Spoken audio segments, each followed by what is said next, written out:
Bonjour frères et sœurs. Ce matin, mon titre de ce message est « Jésus seul chemin de vérité ».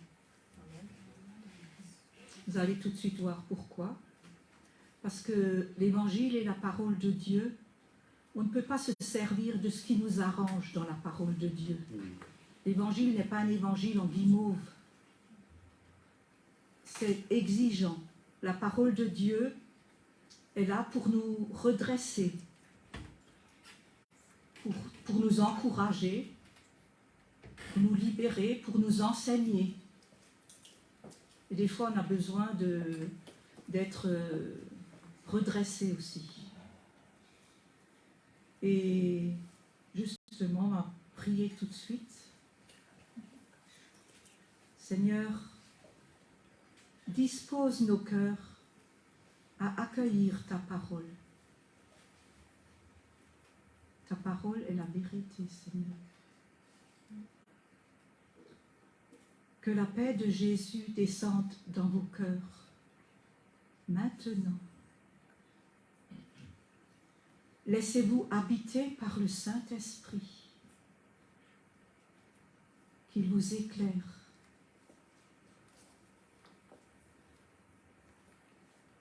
L'amour de Dieu a été versé dans nos cœurs par le Saint-Esprit. Laissez-vous rejoindre maintenant par l'amour de Papa, notre Père du ciel.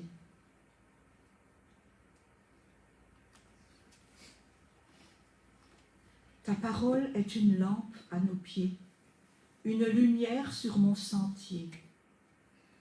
Je ne m'écarte pas de toi, de tes lois, car c'est toi qui m'enseignes. Amen.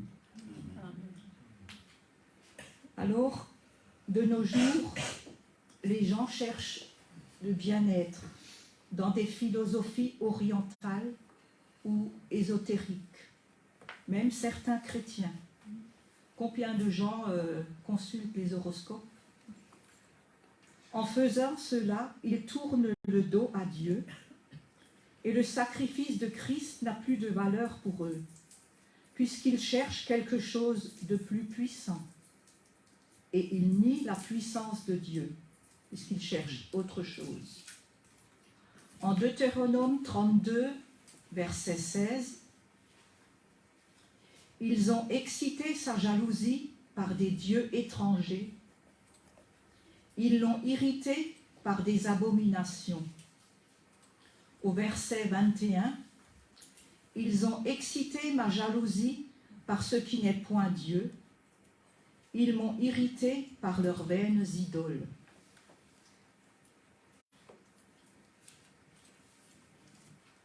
Alors ce matin, on va parler de l'occultisme. Il y a beaucoup de gens qui ne savent pas ce que c'est l'occultisme. C'est la voie d'accès des démons envers l'homme, parce que les personnes ont le désir d'entrer en contact avec l'inconnu des puissances supérieures. Le mot occultisme est dérivé du latin masquer, dissimuler. Ces pratiques ou ces systèmes occultes viennent de Satan. Mais des gens s'y laissent séduire par des appellations hautement attirantes. C'est se détourner du vrai Dieu pour aller vers de faux dieux. C'est ce que la Bible appelle l'adultère spirituel. Proverbe 5, versets 5 et 6. En parlant d'une femme étrangère, ses pieds descendent vers la mort et ses pas atteignent le séjour des morts, afin de ne pas considérer le chemin de la vie. Elle est errante dans ses voies et ne sait où elle va. Cette femme immorale et adultère est décrite comme attirée par l'occultisme. Nous sommes avertis de ne pas marcher dans ces voies parce qu'elles sont errantes et tortueuses. Proverbe 7, versets 25 à 27. Que ton cœur ne se détourne pas vers les voies d'une telle femme. Ne t'égare pas dans ses sentiers, car elle a fait tomber beaucoup de victimes. Et ils sont nombreux tous ceux qu'elle a tués. Sa maison, c'est le chemin du séjour des morts. Il descend vers les demeures de la mort. La divination apporte par des moyens surnaturels la connaissance concernant des personnes, des événements et des situations. C'est la cartomancie. On peut voir ça en Acte 16, du verset 16 à 22. C'est l'histoire d'une servante avec un esprit de python qui devinait et procurait un grand profit à ses maîtres qui l'exploitaient. Elle était la première à discerner l'identité de Paul et de Silas. Ces hommes sont les serviteurs du Dieu très haut, et ils vous annoncent la voie du salut, criait-elle. Tout ce qu'elle disait était vrai, mais sa connaissance venait d'un démon. Une fois chassée, elle perdit toute sa capacité de prédire l'avenir, et ses maîtres perdirent leur source de revenus. La cartomancie, la divination, est vraiment occulte, c'est-à-dire cachée, car elle masque la source satanique sur cette vie. Si par exemple vous mettez une goutte de poison dans un verre d'eau, tout le verre est contaminé. La plupart des gens veulent savoir ce que le futur leur réserve. Mais Dieu demande de marcher par la foi et non par la vue. C'est en 2 Corinthiens 5, verset 7. Et on lui fait confiance sur ce que l'avenir nous réserve. Un autre canal de l'occultisme, c'est la sorcellerie. C'est la sœur jumelle de la divination. Elle utilise différents moyens pour influer les sens physiques. Et certains outils sont la drogue, les potions, les amulettes, la magie, le sort, les incantations et de nombreuses formes de musique. Par exemple, le hard rock, le métal, tout ça. Et je voulais juste vous donner un petit exemple. Je crois que c'était en 90, dans les années 90. Il fallait que le groupe Scorpio voulait donner un concert à Mulhouse. Et des chrétiens se sont mis ensemble pour prier. Mais le soir à 6h, voilà qu'un orage s'est abattu sur Mulhouse et ses environs. Ça a déraciné tous les arbres. Et il n'y avait plus de courant. Donc, ils ne pouvaient plus faire leur concert. Et je voudrais aussi vous raconter l'histoire. Mon frère, il était à la base de Ensheim dans le temps. C'était une base aéronautique. Il y avait encore des militaires, mais je crois que c'est fermé depuis. Et comme il est infirmier, ils l'ont mis à l'infirmerie, naturellement. Et voilà qu'il y a un jeune qui pète les plombs, qui est devenu fou. Donc ils l'ont emmené chez lui, à l'infirmerie, en attendant de l'emmener en psychiatrie. Et au moment où mon frère s'approche de lui, il lui dit « Tu sais, je veux pas que tu m'approches, j'ai peur de toi, je le sens, tu pries. » Qui est-ce qui lui a dit qu'il priait?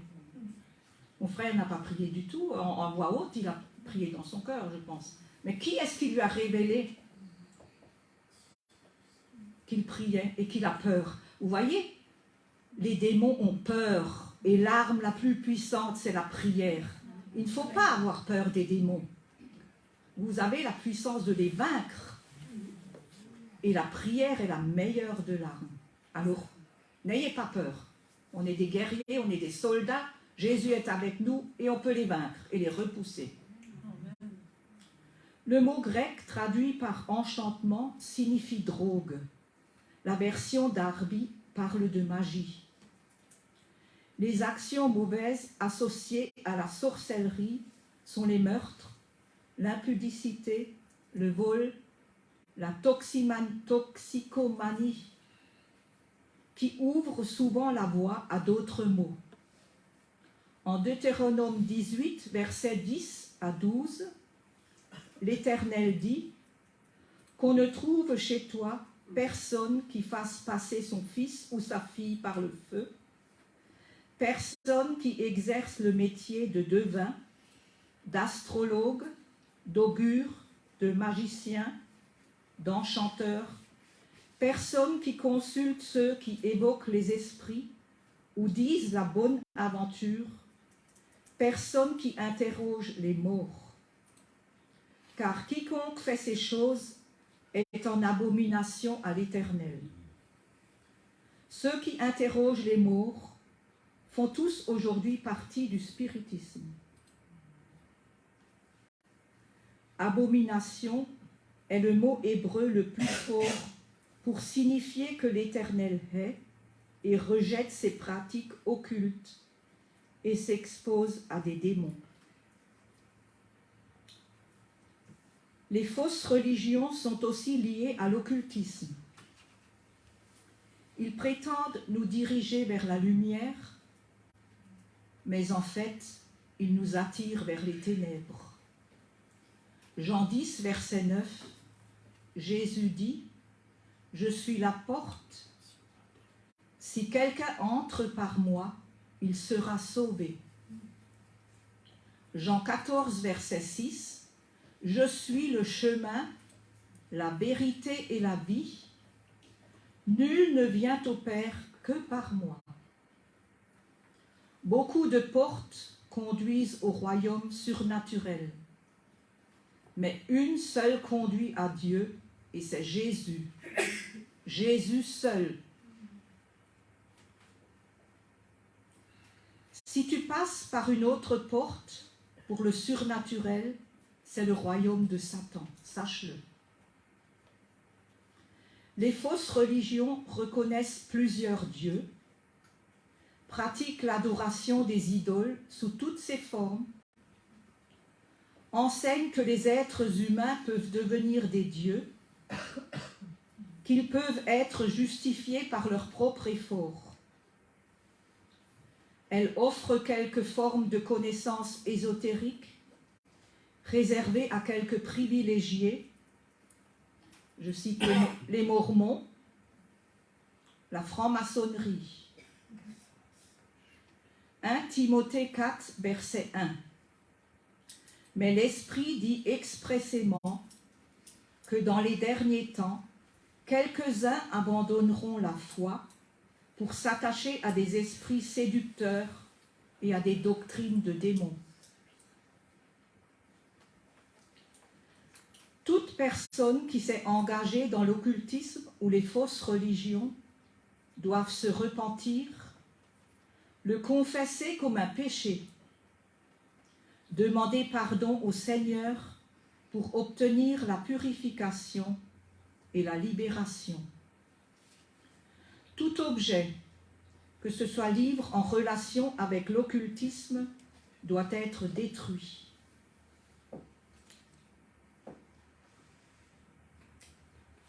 Aujourd'hui aussi, je vais vous parler du yoga. Beaucoup de personnes, c'est pour ça que j'ai choisi ce thème, parce que je connais beaucoup de personnes autour de moi qui pratiquent ces choses-là et qui ne sont pas au courant. Et il faut les avertir, c'est notre devoir. Parce qu'il n'y a pas longtemps, je réfléchissais et le Seigneur me disait « Je t'ai confié un troupeau, qu'en as-tu fait? Est-ce que tu l'as laissé aller à la dérive? Est-ce que tu t'es occupé ?» On peut avertir, si les gens ne veulent pas suivre, ben, vous laissez tomber. Mais vous êtes responsable, vous devez avertir les gens. Alors le yoga, ce n'est ni un sport, ni quelque chose qui donne le calme intérieur, ni un chemin qui mène à Dieu. C'est une pratique d'auto-salut qui glorifie la nature de l'homme et tend à faire de lui un surhomme. Cette pratique est en opposition formelle avec le chemin de Dieu. La pratique du vide mental est très dangereuse. Lorsque le yogi arrive à ce point, sa volonté est complètement anéantie. Et c'est à ce moment que les esprits pénètrent dans l'esprit de l'homme, le soumettant à leur emprise diabolique. Il est entraîné dans un processus de dérèglement psychique qui risque de le conduire à la folie. Pendant ce temps, l'homme s'est prostitué aux esprits qui se sont fait passer pour des dieux et son cœur a été entraîné à l'idolâtrie. Mais c'est à la croix que Jésus a vaincu toutes ces puissances de ténèbres. Jésus rend libre. Celui qui vient à lui peut être libéré. Et j'ai été tellement touchée par le premier chant que Brunette a chanté. Nous élevons le nom de Jésus au-dessus de tout esprit méchant. On va le chanter à la fin. Devant la puissance du sang de Jésus, nous sommes libres. Si tu as pratiqué le yoga et l'occultisme, sache que le diable a des droits sur ta vie. Brûle tous tes livres et objets, les pendules par exemple, et sépare-toi de toutes ces pratiques au nom de Jésus. Confesse ton péché à Dieu et mets-toi sous la protection du précieux sang de Jésus. Et si vous avez reçu votre délivrance, remerciez Dieu. Vivez de la parole de Dieu. Méditez la parole quotidiennement. Donc, comme nous avait dit Karine vendredi, donc si le mauvais esprit est expulsé, il faut remplir de nouveau. Parce que sinon, il revient avec 7 autres plus forts. Donc, il faut qu'on vit de la parole de Dieu. Méditez la parole quotidiennement. Louez le Seigneur chaque jour. On peut dire, faites-vous un vêtement de louange. Louez, louez, parce que le diable n'aime pas cela. Disciplinez-vous. Disciplinez-vous, donc, devenez des disciples de Christ. Hein. Obéissez et soumettez-vous à Dieu. La délivrance apporte la liberté, ce qui ne veut pas dire que nous pouvons faire ce que nous voulons. Aussi une des choses, avoir de bonnes relations, choisir les personnes avec qui nous passons du temps, faire le tri, séparez-vous avec les mauvaises relations, coupez carrément. Si nous marchons dans la lumière, nous serons en communion avec nos frères chrétiens, c'est-à-dire cherchez-vous une assemblée.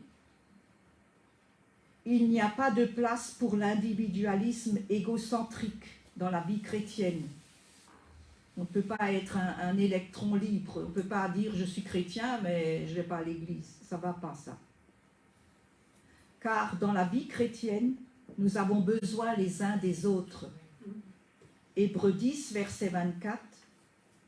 Veillons les uns sur les autres pour nous exciter à la charité et aux bonnes œuvres. Soyez remplis du Saint-Esprit aussi.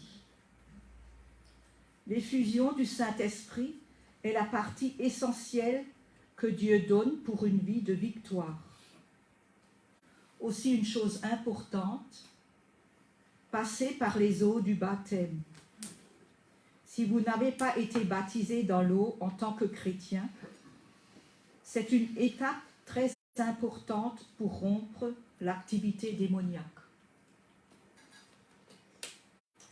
Et naturellement, se revêtir de l'armure de Dieu. C'est en Éphésiens 6, vous pourrez lire, on ne va pas le lire ce matin. Éphésiens 6, versets 13 à 18. Donc il y a la ceinture de vérité, la cuirasse de la justice, le casque du salut, les chaussures de zèle, le bouclier de la foi, le casque du salut, Pierre, c'est bien, l'épée de l'esprit et les prières.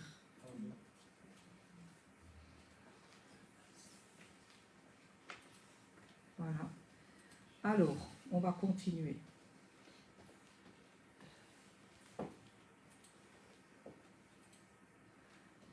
Alors, on va aussi parler, je ne sais pas si vous avez entendu parler du Nouvel Âge. Le New Age, voilà. Alors, on va un peu parler. Le Nouvel Âge nie la mort et enseigne la doctrine des réincarnations successives qui vient de l'hindouisme et du bouddhisme. Selon cette doctrine, l'homme ne meurt pas réellement, mais renaît dans des cycles d'existence toujours nouveaux. La nature de la réincarnation dépendra de la vie précédente. Cette loi automatique appelée karma demeure en application jusqu'à ce que l'homme soit suffisamment perfectionné pour entrer dans le nirvana, état dans lequel se dissout son existence. Le mouvement du Nouvel Âge affirme clairement que l'homme peut se sauver lui-même en découvrant son ego au moyen de sa conscience élargie. Quand l'homme veut être comme Dieu, il ouvre évidemment la porte à Lucifer, qui est même adoré dans le mouvement du Nouvel Âge. Hébreux 9, verset 27 nous dit « Il est réservé aux hommes de mourir une seule fois, après quoi le jugement. Voilà ce qui démontre complètement la philosophie de la réincarnation. » Acte 4, verset 12 « Le salut ne se trouve en aucun autre, car il n'y a pas sous le ciel aucun autre nom donné parmi les hommes, par lequel nous devions être sauvés. » On va aussi voir quelque chose dans la Bible. 1 Roi 18, verset 18. Élie reproche à Akab d'avoir abandonné les commandements de l'Éternel et d'être allé après des Baals. Et au verset 21, il dit « Jusqu'à quand clocherez-vous des deux côtés ? Si l'Éternel est Dieu, allez après lui.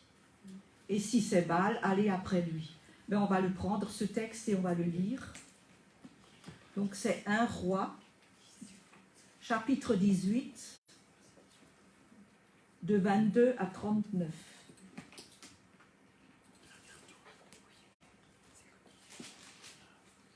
Alors, 22 à 39. Élie dit au peuple, « Je suis resté seul, prophète de l'Éternel. Et il y a 450 prophètes de Baal. » Vous vous rendez compte? Que l'on nous donne 2 taureaux, qu'ils choisissent pour eux l'un des taureaux, qu'ils le coupent par morceaux et qu'ils le placent sur le bois sans y mettre le feu. Et moi, je préparerai l'autre taureau, je le placerai sur le bois sans y mettre le feu. Puis, invoquez le nom de votre Dieu, et moi, j'invoquerai le nom de l'Éternel. Le Dieu qui répondra par le feu, c'est celui-ci qui sera Dieu. Et tout le peuple répondit en disant, c'est bien. Élie dit au prophète de Baal, choisissez pour vous l'un des taureaux, préparez-le les premiers, car vous êtes les plus nombreux. Et invoquez le nom de votre Dieu, mais ne mettez pas le feu. Ils prirent le taureau, qu'on leur donna et le préparèrent. Et ils invoquèrent le nom de Baal depuis le matin jusqu'à midi en disant « Baal, réponds-nous » Mais il n'eut ni voix ni réponse, et ils sautaient devant l'autel qu'ils avaient fait. À midi, Élie se moqua d'eux et dit « Criez à haute voix, puisqu'il est Dieu. Il pense à quelque chose, ou il est occupé, ou il est en voyage. Peut-être qu'il dort et il se réveillera. » Et ils crièrent à haute voix, et ils se firent, selon leur coutume, des incisions avec des épées et des lances, jusqu'à ce que le sang coulât sur eux.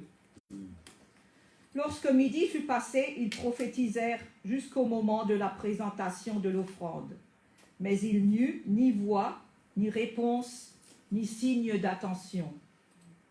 Élie dit alors à tout le peuple, « Approchez-vous de moi. » Tout le peuple s'approcha de lui, et Élie rétablit l'autel de l'Éternel qu'il avait été renversé.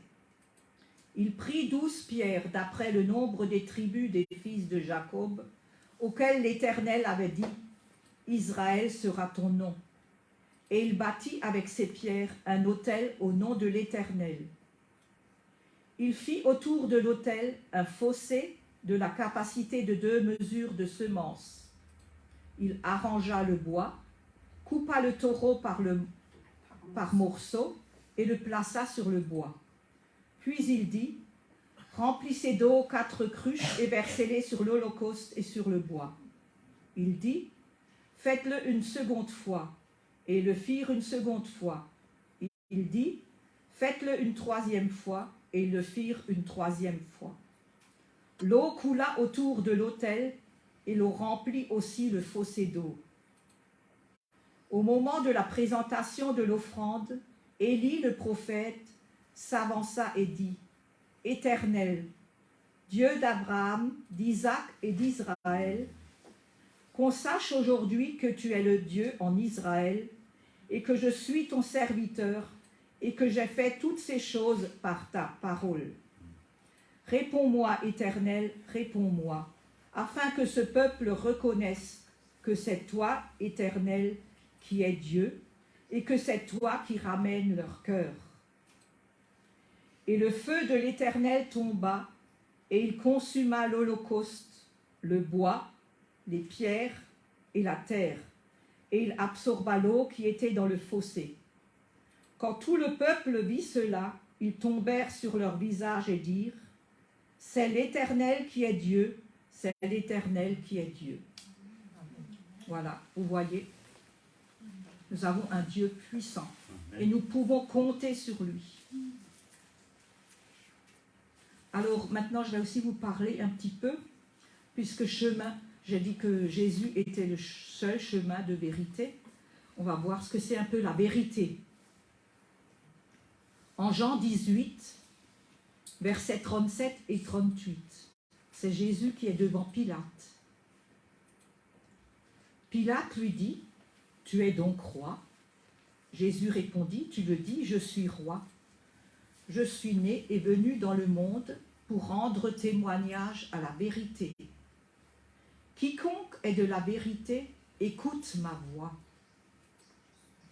Quiconque est de la vérité, écoute ma voix. » Pilate lui dit, « Mais qu'est-ce que la vérité ?» Jésus est la vérité. Jean 14, verset 6, « Je suis le chemin, la vérité et la vie. » Et souvent, Christ appuyait sa parole en disant, « En vérité, je vous le dis. » On va prendre aussi le discours avec Nicodème. Jean 3, verset 11. « En vérité, je te le dis, nous disons ce que nous savons et rendons témoignage de ce que nous avons vu, et vous ne recevez pas notre témoignage. » Jean 3, verset 21.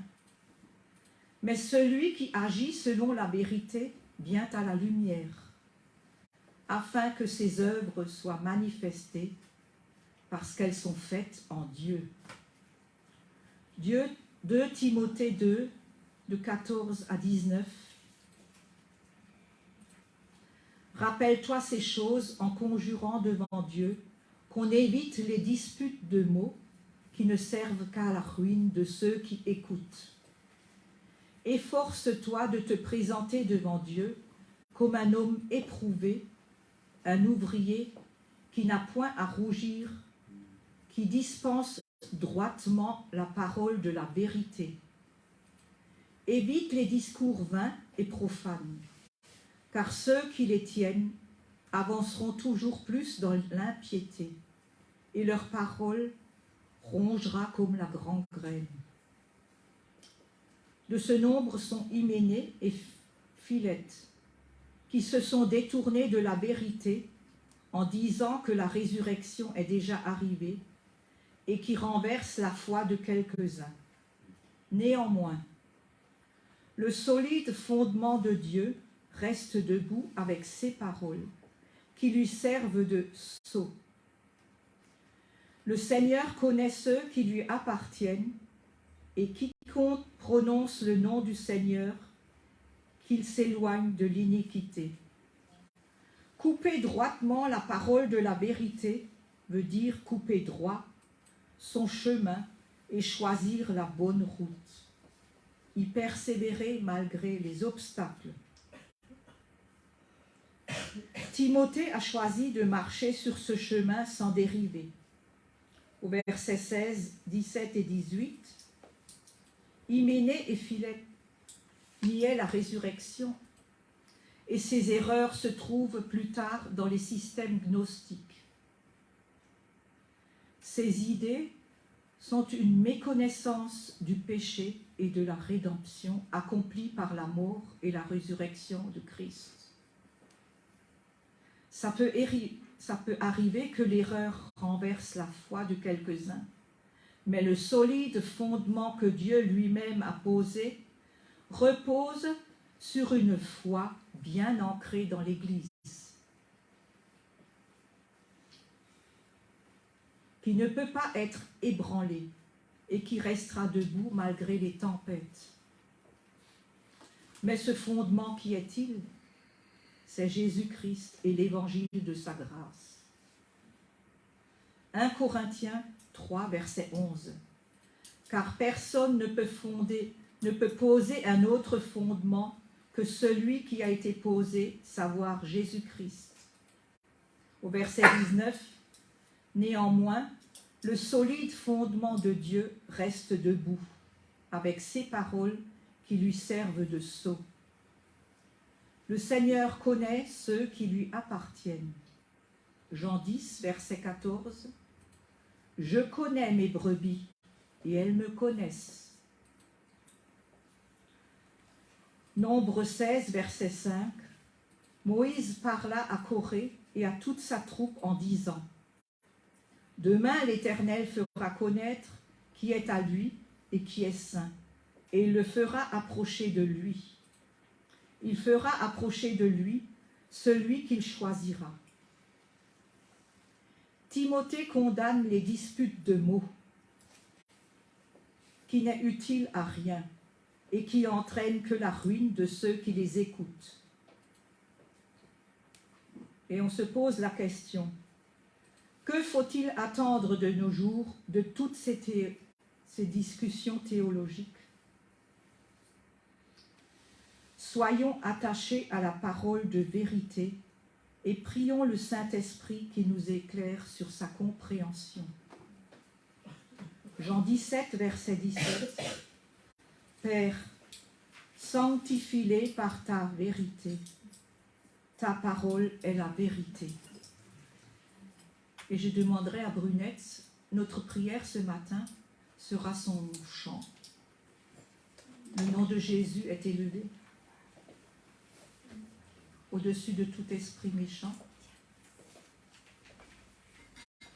On fera ça comme pour finir, ce sera notre prière, et on pensera spécialement à toutes les personnes dans notre famille qui sont encore dans les ténèbres, tous ceux qu'on connaît qui vivent encore dans les ténèbres et qui ne comprennent pas,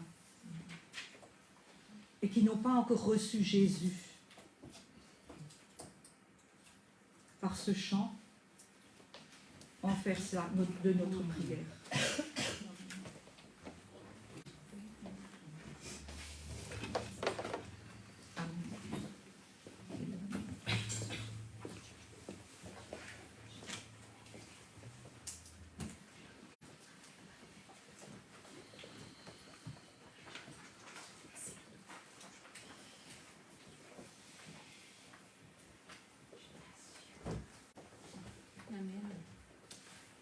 Amen, comme l'a dit Marie-Jo.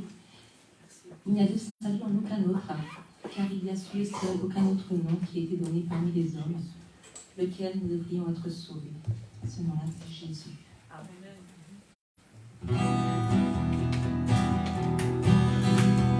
C'est le pour le nom de Jésus, au-dessus de tout petit méchant.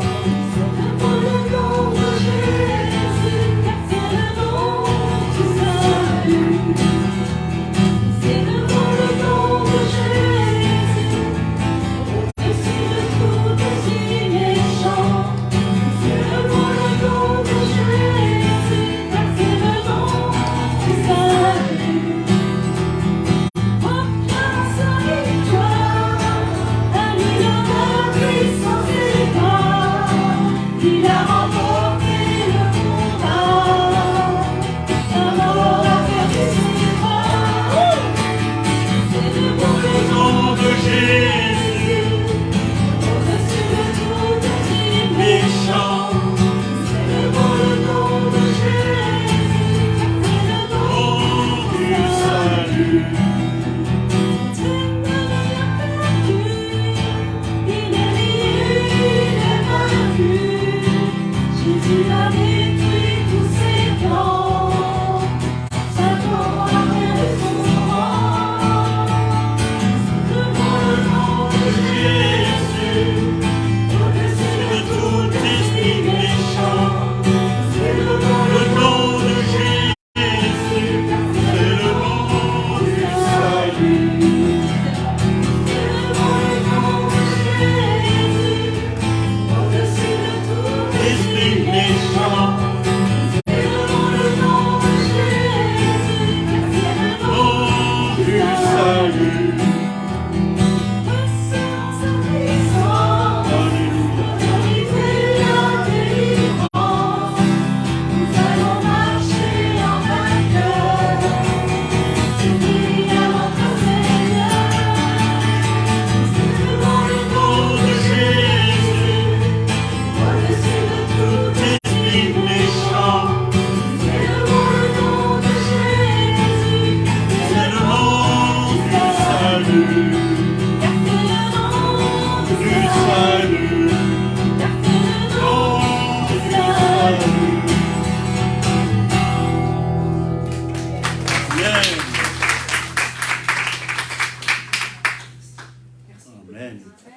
Merci pour tout. Voilà.